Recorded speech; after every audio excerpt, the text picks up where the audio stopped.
नमस्ते दोस्तों, मैं भारतीय बोली सर। आप देख रहे हैं दी भारत टॉप एजुकेशन। तो आज दोस्तों हम जानेंगे रस, उनके भेद और उनकी डेफिनेशन यानी परिभाषा को पढ़ेंगे। तो रस किसे कहते हैं दोस्तों? तो रस का शाब्दिक अर्थ होता है आनंद। जहाँ आनंद आता है वहाँ रस होता है। तो आगे हम पढ़ेंगे और आप दोस्तों, प्यारे भैया बहनों, वही लिखना जो मैं कहूँ। जैसे कि इसमें विस्तार से दिया, तो जो कंपटीशन कर रहे हैं उनके लिए तो पूरा पढ़ना है, और जो अभी 10th और 12th तक मैं बता दूंगा कहाँ कहाँ इसमें आपको कौन कौन फैक्ट लिखने हैं। तो देखो, अभी हम बता रहे हैं आपको यहाँ से और यहाँ तक ही आपको लिखना है। बाकी सब आपको पढ़ना है, ये नहीं लिखना है, ठीक है ना। यहाँ से यहाँ तक ही लिखना है। अब आगे पढ़ेंगे और समझेंगे कि रस का शाब्दिक अर्थ होता है, प्यारे भैया बहनों, आनंद। जिस काव्य को पढ़ने या सुनने से हमें आनंद की अनुभूति होती है उसे रस कहते हैं, उसे रस कहा जाता है। रस को काव्य की आत्मा माना जाता है।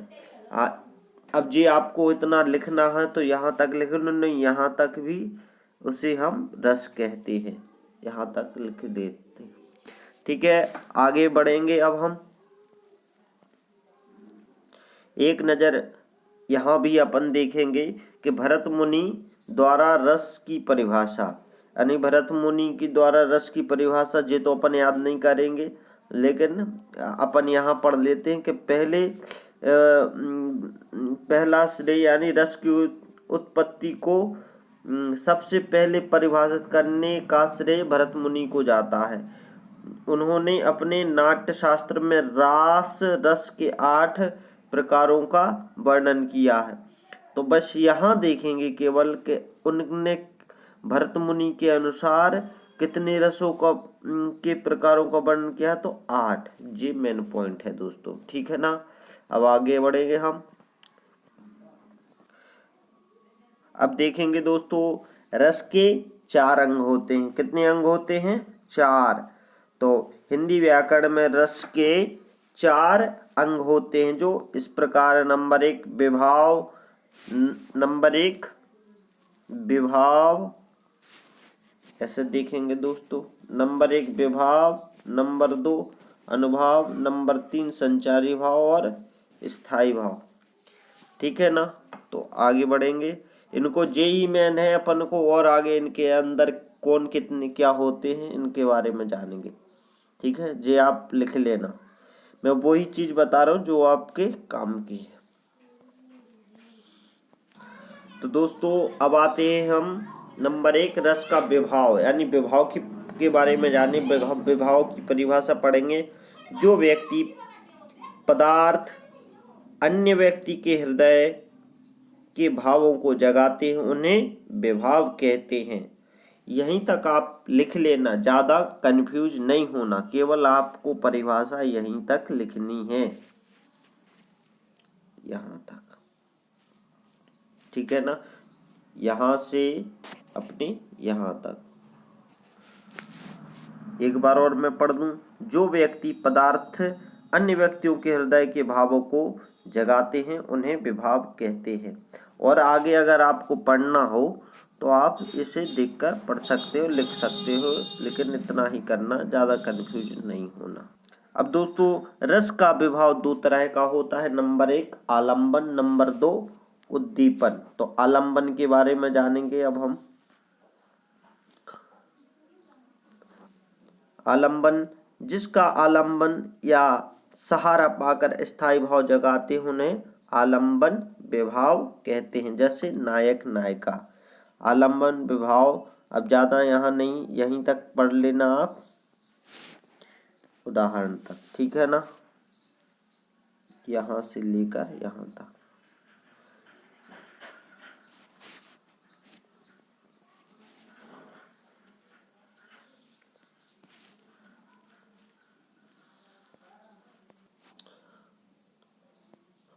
दोस्तों उद्दीपन भी अब हम उद्दीपन के बारे में पढ़ेंगे। तो जिन वस्तुओं या परिस्थितियों को देखकर स्थायी भाव उद्दीप्त होने लगता है उसे उद्दीपन विभाव कहते हैं।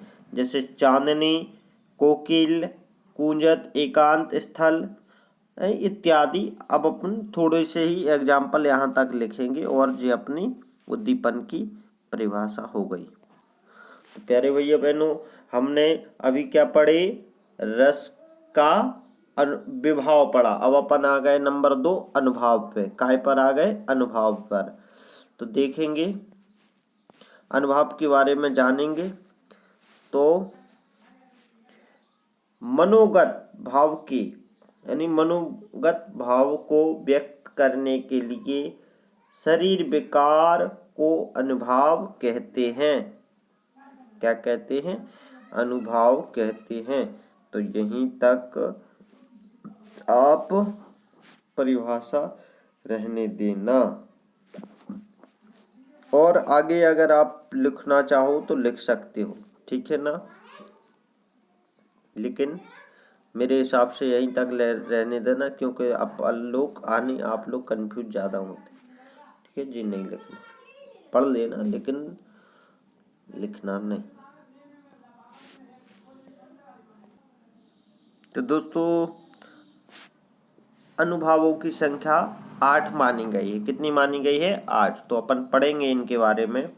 नंबर 1 स्तंभ, नंबर 2 स्वेद, नंबर 3 रोमांच, और नंबर 4 स्वरभंग, कंप, और 6 विवरणता और अश्रु, और प्रलय 8। ठीक है ना।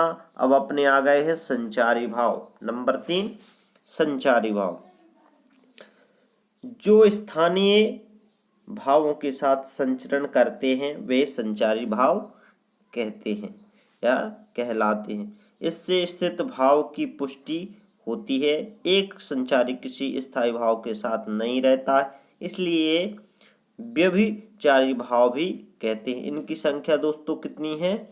33 है। ध्यान रखना, इनकी संख्या कितनी है? 33 है। आगे बढ़ेंगे, जानेंगे 33 कौन कौन से हैं। नंबर 1 हर्ष, संचारी भावों की संख्या में नंबर 1 है हर्ष, यानी कितनी तुम्हें बहुत हर्ष हो रहा हो, हर्ष।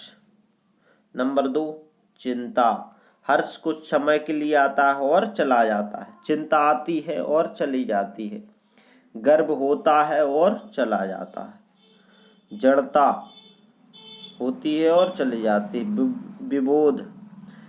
ठीक है ना। अब आगे बढ़ेंगे हम, लिखते जाना आप। स्मृति,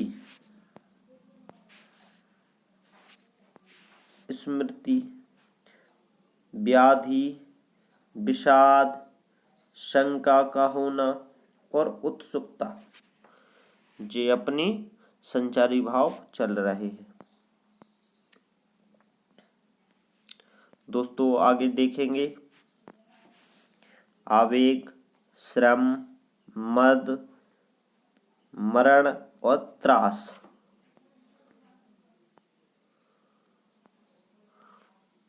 और आगे फिर पढ़ेंगे इनको, क्योंकि ये नीचे छिपे रहते हैं, इसलिए इनको आगे बढ़ाने के लिए हमें ये इतने स्टेप पे करनी पड़ती।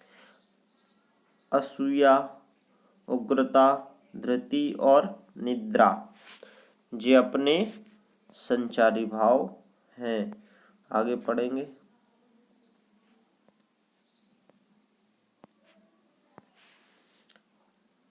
अब हित्था, ग्लानि, मोह, दीनता, मति।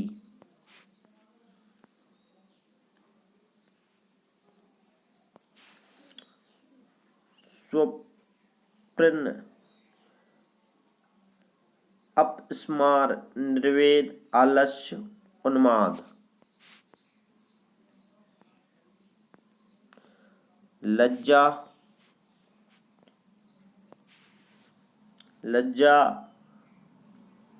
अमर्ष, चपलता, दैन्य और सन्त्रास।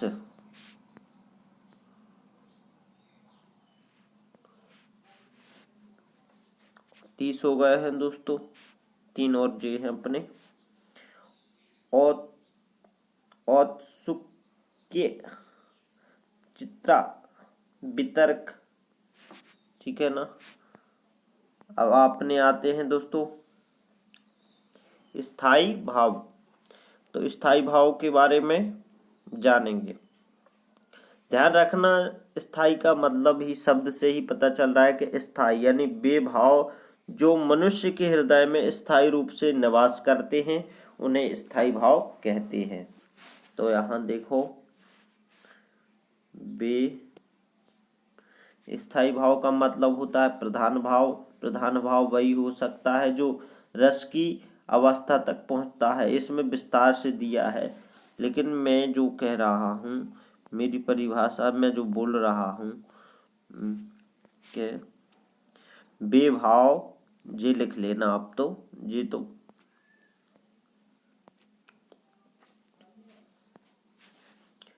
वे भाव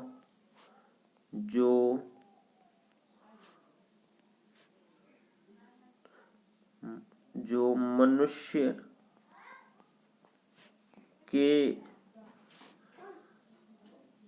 हृदय में स्थायी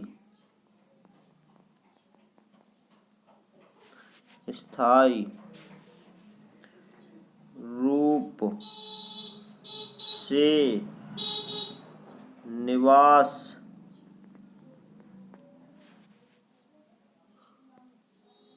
निवास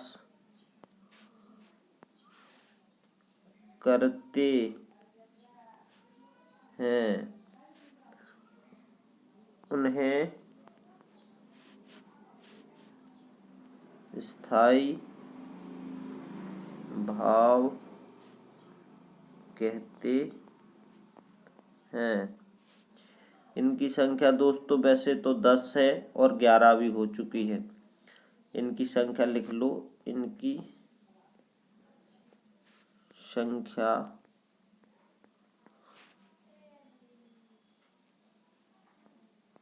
10, 11 हो चुकी है अभी है, ठीक है ना। ये उसकी डेफिनेशन हो गई। इनके बारे में वैसे आपको पढ़ना हो तो पढ़ लेना। ये है नंबर 1 रस, श्रृंगार रस, हास्य रस। मैंने PDF नहीं बना पाई, लेकिन आपको ऐसे में मैं बता देता हूँ।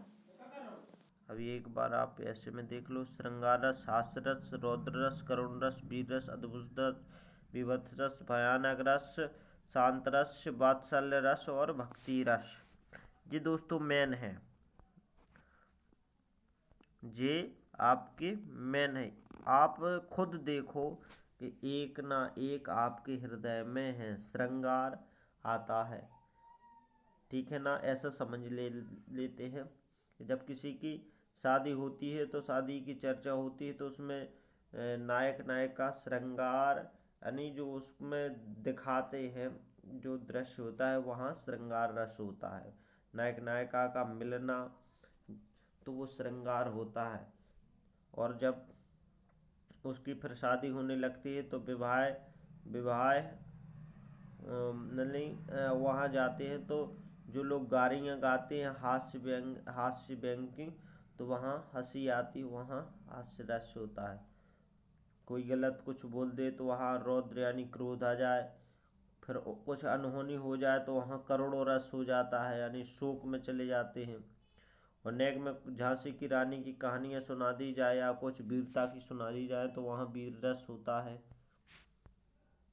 और अद्भुत कोई ऐसी बात सुना दी जाए जिससे लगे कि यार ऐसा हो ही नहीं सकता है, अद्भुत यानी चकित होना, तो वहाँ अद्भुत रस होता है। विवत्स यानी घृणा, जैसे कि अपन कहीं रास्ते में जाते हैं तो कोई चीज़ यानी कोई किसी जानवर का शव देख लेते हैं तो उसको खींचते नोचते हैं तो थोड़ी घृणा हो जाती है। भयानक, कोई अगर भयानक यानी कोई कह देता वहाँ पे कुछ ऐसा ऐसा होता है उस रास्ते में, तो आपको डर लगे आए, यानी वहाँ भयानक रस होता है। शांत दुनियादारी के चक्कर छोड़कर शांत यानी शांत यानी संत की गति में चले जाओ। वैराग्य जिसे कहेंगे वैराग्य, जैसे कि कबीर कहते हैं कि चलती चाकी देख कर दिया कबीरा रोए, दुई पाटन के बीच में साबुत बचा न कोई। वात्सल रस, जहाँ माँ और बेटे का प्रेम होता है वहाँ दोस्तों वात्सल रस होता है। जैसे कि मैया मोरे दाऊ बहुत खिजाओ, मोशो कहत मुन को लीनो तही जसमत कब जाओ। और भक्ति, मीरा के प्रभु गिरधर नंगरे, भक्ति रस में आ जाते हैं, ठीक है ना। अब आगे हम बढ़ते हैं कि किस स्टेप को देखेंगे।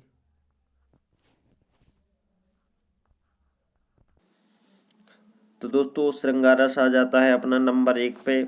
स्थाई भाव का ये श्रृंगार रस है। तो स्थाई भाव इसकी रति या प्रेम है, तो प्रेम से संबंधित है।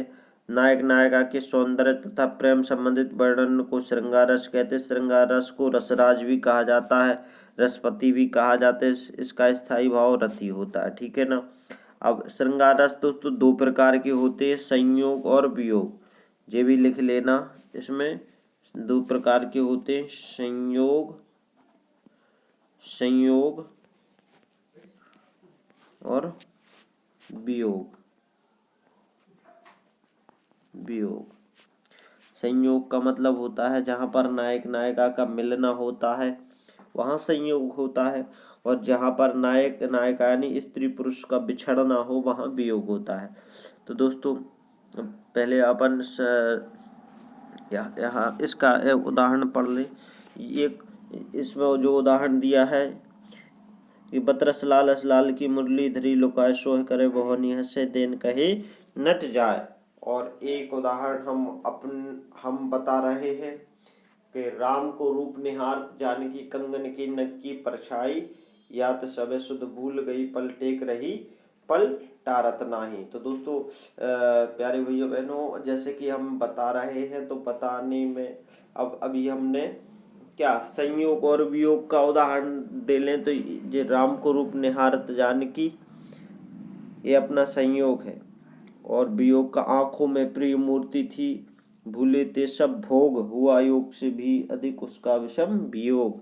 ठीक है, ये आपकी 9th क्लास में है, उसमें आपके शुरुआत में ही रस दिए गए हैं, तो वहाँ से एग्जाम्पल पढ़ लेना। और यहाँ भी आपको पूरा पूरा मिल रहा, अगर यहाँ 100% सरल और सही तरीके से बता रहे हैं, इसलिए यहाँ आए तो समझ में यहाँ का लिख लेना, वो आपकी चॉइस है। अब आ गया दोस्तों हास्य रस। तो जहाँ पर हंसी आए वहाँ हास्य रस होता है, इसके बारे में जानेंगे। हास्य रस का स्थायी भाव होता है हास्य, और इसके अंतर्गत वेशभूषा वाणी आदि की विकृति को देखकर मन में जो प्रसन्नता का भाव उत्पन्न होता है उसे हास्य या हास्य रस कहते हैं। और इसी ही हास्य यानी उसमें उससे हास्य की उत्पत्ति होती है, इसे हास्य रस कहते हैं। तो दोस्तों इसका कोई एग्जाम्पल पढ़ेंगे। पहले तो जो मुझे याद है वो मैं बता रहा हूँ कि मैं महावीर हूँ, पापड़ को तोड़ सकता हूँ, गुस्सा आ जाए तो कागज को भी मोड़ सकता हूँ। और एक और मैं बता रहा हूँ आपको, सिर घोंट मोट पर चुटिया थी लहराती थी, तोंद लटक कर घुटनों को छू जाती, जब भटक मटक कर चले हंसी भी भारी, हो गए देखकर लोटपोट नर नारी। और इसमें दोस्तों इसका एग्जाम्पल जो दिया है, जो दिख रहा है, बुरे समय को देखकर गंजे तुम क्यों रोए, और किसी भी हालत में तेरा बाल न बाका होए। हंसी आए, हंसी तब आएगी जब आप उस हाव भाव से उसको पढ़ोगे। रौद्र यानी गुस्सा, ठीक है ना, तो इसकी परिभाषा लिख लेना जहाँ गुस्सा आती है, और इसको वीडियो को रोककर इसकी परिभाषा लिख लेना।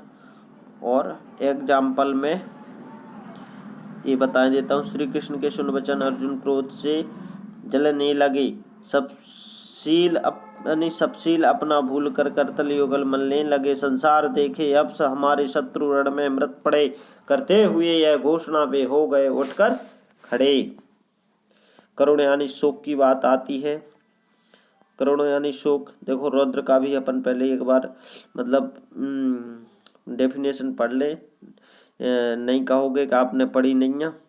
तो इसका स्थायी भाव होता है क्रोध। जब किसी एक पक्ष या व्यक्ति द्वारा दूसरे पक्ष या व्यक्ति का अपमान करने अथवा अपने गुरुजनों की निंदा से जो क्रोध उत्पन्न होता है उसे रौद्र कहते हैं। एग्जाम्पल यानी उदाहरण पढ़ चुके हैं। अब आ गए दोस्तों करुण रस पे। इसका स्थायी भाव होता है शोक। इस रस में किसी अपने का विनाश, अपने का वियोग, द्रव्य नाश एवं प्रेमी से सदैव बिछुड़ जाने या दूर जाने से जो दुख या वेदना उत्पन्न होती है उसे करुण रस कहते हैं। करुण रस का उदाहरण पढ़ेंगे दोस्तों। रही खरकती हाय शूल सी और पीड़ा, और मैं दशरथ के ग्लानि त्रास वेदना, बिम मिंडित साप कथा वे कह न सके। एक और मैं एग्जाम्पल यानी उदाहरण बता रहा हूँ आपको, वो सरल लगेगा। और शोक विकल लिख लेना अगर आपको लिखना आता हो तो। शोक विकल सब रोवहि रानी, रूपशील बल तेज वखानी, करहि विलाप अनेक प्रकारा, परहि भूमि तल बारह बारह। ये रामचरितमानस की चौपाई है। उस समय जब राम जी को वनवास दिया तो और दशरथ जी का जब ऊपर मतलब ईश्वर के चरणों में चले गए ऊपर इस संसार को छोड़कर, तो वहाँ पर रानियां हैं जो राजा सब रो रहे हैं बिलख बिलख कर और अपनी सिर को बार बार धड़ाम से मार रहे हैं। तो आगे बढ़ते हैं दोस्तों। वीडियो अपनी नहीं तो लंबी हो जाती है, फिर बहुत सी इसको अपलोड करने में हमें समस्या आती है, ठीक है ना। अब आगे पढ़ेंगे दोस्तों। वीर रस इसका स्थायी वह होता है उत्साह। ये बहुत मेन है, यानी कि इनके क्या वीर रस की स्थायी भाव जी जैसे उत्साह दिया है, ठीक है ना। तो उत्साह है यानी जो इसका स्थायी भाव है वो आपको याद करना है। जब किसी रचना या वाक्य आदि से वीरता जैसी स्थायी भाव की उत्पत्ति होती है तो उसे वीर रस कहा जाता है। इसके अंतर्गत जब युद्ध अथवा कठिन कार्य को करने के लिए मन में जो उत्साह की भावना विकसित होती है उसे वीर रस कहते हैं। जैसे उदाहरण, बुंदेले हरबोलों के मुख हमने सुनी कहानी थी, खूब लड़ी मर्दानी वह तो झांसी वाली रानी थी। अद्भुत रस दोस्तों, अद्भुत यानी होता है चकित, तो आश्चर्य या चकित। जब व्यक्ति के मन में विचित्र अथवा आश्चर्यजनक वस्तुओं को देखकर जो विस्मय आदि के भाव उत्पन्न होते हैं उसे ही अद्भुत रस कहा जाता है। अद्भुत रस का देख यशोदा उदाहरण। एक तो अद्भुत का हम ये बता देते हैं कि बिन पक चले सुने बिन काना, कर बिन कर्म करे विधि नाना, आनंद रहे सकल रस भोगी, बिन वाणी वक्ता बड़ जोगी। और एक और अद्भुत का बता देते हैं, हनुमान जी की पूंछ में लगन न पाई या वो लंका सारी जल गई, गए निशाचर भाग। और जो दिया है वो हम पढ़ेंगे उदाहरण। देख यशोदा शिशु के मुख में सकल विश्व की माया, क्षण भर को वह बनी अचेतन, हिल न सकी कोमल काया। अब विवत्स रस आ गया। विवत्स यानी घृणा या जुगुप्सा। घृणित वस्तुओं को, घृणित चीजों या घृणित व्यक्ति को देखकर उनके संबंध में विचार करके या उनके संबंध की सुनकर मन में उत्पन्न होने वाली घृणा ग्लानि ही विभत्स रस कहलाती है। उदाहरण जैसे, आंखें निकाल उड़ जाते, क्षण भर उड़कर आ जाते, सब जीव चीख कर कौवे चुबला चपला कर खाते, भोजन में स्वान लगे मुर्दे थे, भूख पर लेटे खा मांस चाट लेते, चटनी सैम बहते बहते बेटे, यानी आपको लग रहा होगा कि जिस को देखकर सुनकर या पढ़कर जो घृणा उत्पन्न हो, मतलब कोई भी काव्य को, जैसे कि मैं बताता हूँ आपको एक धरातल का एग्जाम्पल कि पड़ा पड़ा सड़क पर, यानी उदाहरण बता रहा हूँ, पड़ा सड़क पर एक भिखारी तुमने देखा या मैंने देखा, पड़ा सड़क पर एक भिखारी मैंने देखा, खून पीप उसके घावों से बहते देखा, भिन भिन करती बीसों मक्खी उसको चाट रही थी या काट रही थी, जो भी लिखना हो ऐसा। जहाँ उदाहरण का मतलब जो होता है कि उस रस से मिलता जुलता हो उस, तो वो वहाँ उसका होता है। तो ठीक है ना, आगे बढ़ते हैं दोस्तों। एक और भी उदाहरण है इसका, तो खैर विभत्स का हमारे पास, तो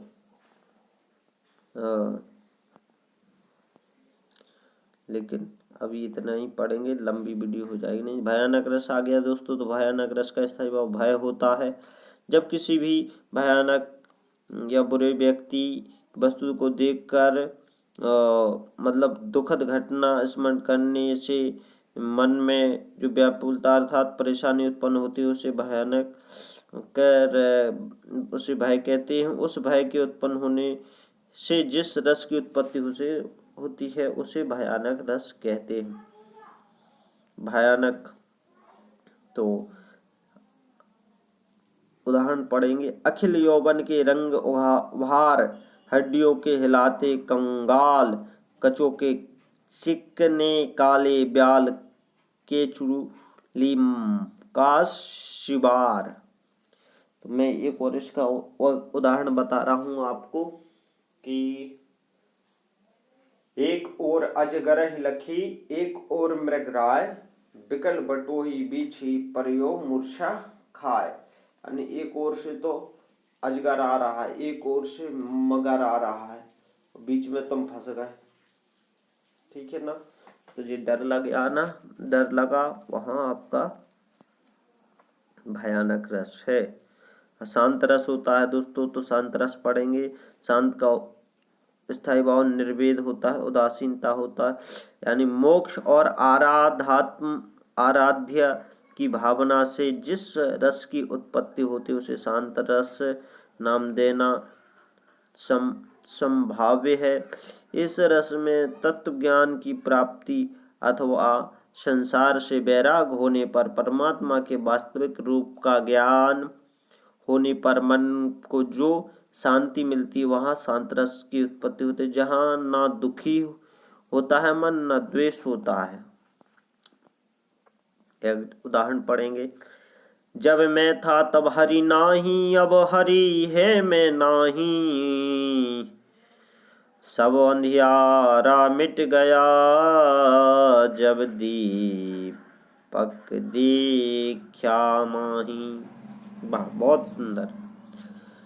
जब मैं था तब हरि नाही, जब मैं था तब हरि नाही, अब हरि है मैं नाही,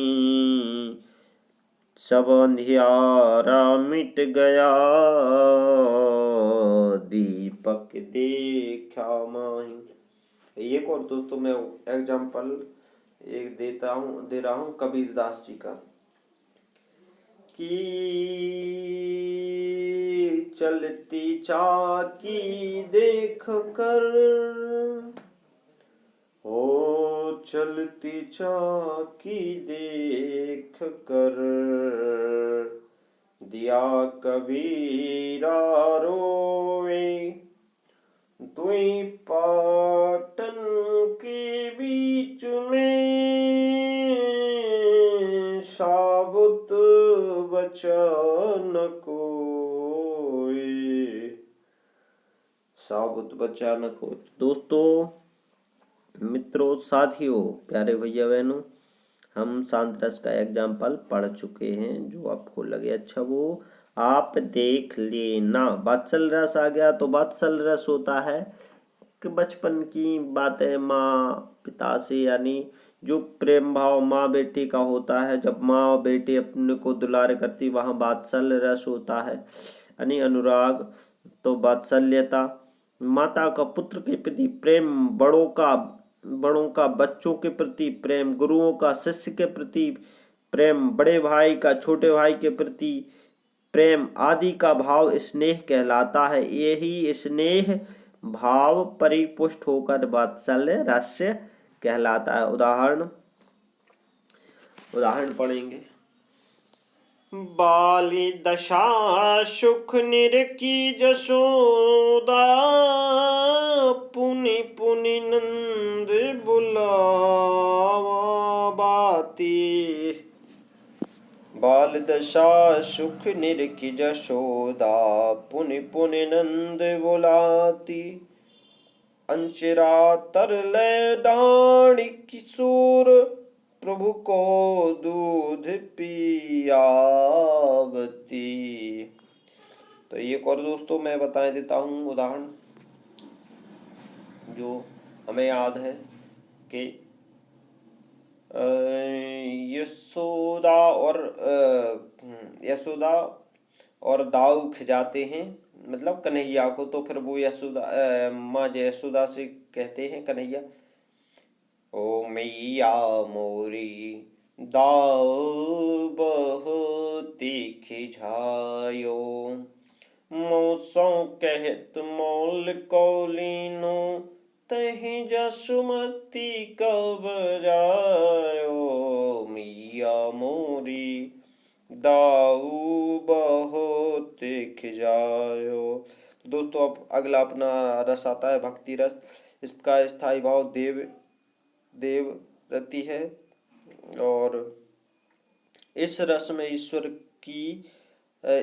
की अनुरक्ति और अनुराग का वर्णन होता है, अर्थात इस रस में ईश्वर के प्रति प्रेम का वर्णन किया जाता है। उदाहरण। अंशुवन जल सींच सींच प्रेम बेली बोई, मीरा की लगन लागी, होनी हो सो होई। अंशुवन जल सींच सींच प्रेम बेली बोई, मीरा लगन लागी, मीरा की लगन लागी, होनी हो सो होई। अगर आप अपन लय के साथ और थोड़े संगीत को जोड़कर अगर अपन रसों का अध्ययन करेंगे तो बहुत जल्दी अपने लिए याद हो जाते। तो दोस्तों हमारा रसों का विषय यानी अपना है ही समाप्त हो गया है, मतलब विराम है। अगले अंदाज में फिर अलग नए विषय के बारे में फिर पढ़ेंगे। तब तक के लिए नमस्कार, जय हिंद साथियों, वंदे मातरम, भारत माता की जय। हाँ, आपको अगर वीडियो अच्छी लगी हो तो हमारे चैनल को सब्सक्राइब करें, लाइक करें और वीडियो को शेयर कर दें, ताकि और ज़रूरतमंदों तक हमारी वीडियो पहुंच जाए। और आपने बहुत अच्छे मन से देखी और पढ़ी तो अपने आगे और कई पेपरों में अपनी काम आएगी ये वीडियो, जिससे हमारी आने वाली तैयारियों में यानी अच्छे नंबर आए। ठीक है, और लिख लेना, पढ़ लेना, खुश रहना, स्वस्थ रहना, यही हमारी भगवान से कामना है। सब अच्छे रहें, स्वस्थ रहें, निरोगी रहें। फिर मिलते हैं। जय हिंद, जय भारत, भारत माता की जय।